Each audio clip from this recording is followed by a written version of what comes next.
채널K 뉴스입니다.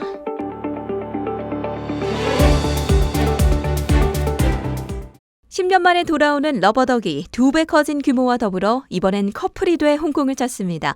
며칠 전 칭이조선소를 출발해 시범 테스트를 성공적으로 마쳤는데요. 오는 6월부터 빅토리아 하버에서 다시 만날 수 있게 됐습니다. 2013년 홍콩에서 무려 800만 명이 넘는 시민들의 발길을 사로잡았던 러버덕. 유년 시절 가지고 놀던 노란 고무오리 인형을 연상시키지요. 10년 전 러버덕의 16.5m보다 크기는 더 커지고 무게도 1톤가량 된다고 전해집니다. 러버덕 프로젝트를 최초로 선보인 네덜란드 아티스트 플로렌타인 호프만은 해당 프로젝트를 통해 국경도 정치적 의도도 없이 전 세계 사람들이 마음의 치유를 받길 바란다고 전했습니다. 티웨이 항공이 여름 성수기를 앞두고 7월 14일부터 인천 홍콩 노선 운항을 재개합니다. 해당 노선은 코로나로 인해 2020년 2월부터 잠정 중단됐었는데요. 운항 재개를 통해 합리적인 운임과 다양한 비행 시간대를 제공해 탑승객들의 선택폭이 보다 넓어질 것으로 기대됩니다. 티웨이 항공은 또 홍콩 노선 운항 재개를 기념해 6월 6일까지 특가 이벤트도 진행합니다. 더불어 일반 항공권 예매 시 할인 코드란에 홍콩을 입력하면 5%의 운임 할인 혜택도 제공하고 왕복 항공권 예약 시 10,000원 상당의 할인 쿠폰도 추가로 지급합니다. 홍콩에서 지난 5개월간 돌연 장기계증 등록 철회 신청건이 6,000건에 달해 당국이 수사에 나섰습니다. 지난해 12월부터 4월까지 홍콩의 장기계증 등록 시스템에 5,785건의 등록 철회 신청이 제기된 건데요. 2018년부터 지난해 철회 신청 건수 대비 20배 이상 폭증한 이상현상이 벌어진 겁니다.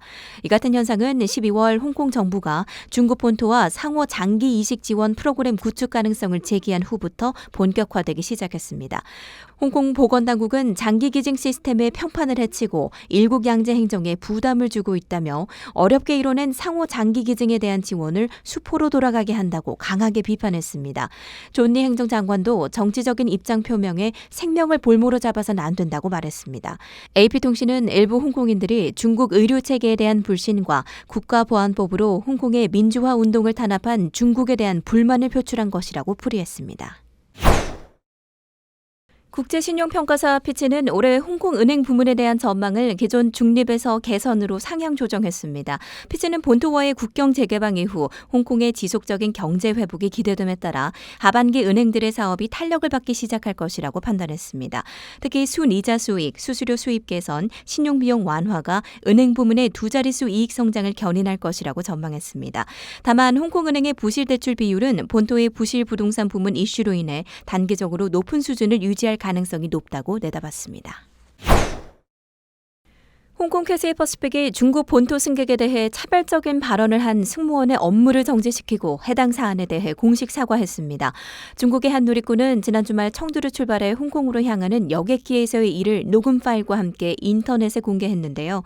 해당 파일에는 승무원 간 휴식 공간에서의 대화 내용이 담겼는데 담요를 요청하던 승객이 영어로 카펫이라는 단어를 쓰자 영어를 모르면 줄 수가 없다며 카펫은 바닥에 있는 것이라는 승무원의 조롱 섞인 말들이 포함되어 있었습니다.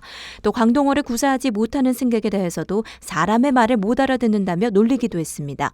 중국인민일보는 이번 사건을 계기로 홍콩에서 만다린을 경시하고 영어를 숭배하는 풍조가 사라져야 한다며 본토 사람들을 경시하는 분위기에 대해 강력한 비판 입장을 밝혔습니다. 지난 월요일 홍콩 한국국제학교에서는 함영실 장학금과 PHB 장학금 수여식이 열렸습니다. 함영실 장학금은 매년 재능과 노력이 뛰어난 학생들에게, PHB 장학금은 학업 성적이 우수한 학생들을 대상으로 엄정한 심사를 거쳐 지급되는데요.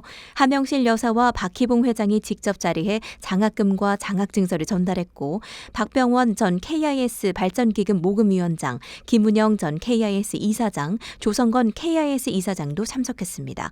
올해 함영실 장학금에서는 한국과정 5명, 국제과정 4명의 학생이 총 10만 홍콩 달러를 수령했고, PHB 장학금에서는 한국과정 3명, 국제과정 2명의 학생이 역시 10만 홍콩 달러의 장학금을 받았습니다. 홍콩 한인회는 홍콩에 거주하는 한국인 중고등학생을 대상으로 6월 9일까지 장학생 선발 신청을 접수합니다. 지원자는 장학생 지원서, 개인정보 제공 동의서, 자기소개서를 제출해야 하고요. 필요에 따라 학생 또는 학부모 면담도 이뤄집니다.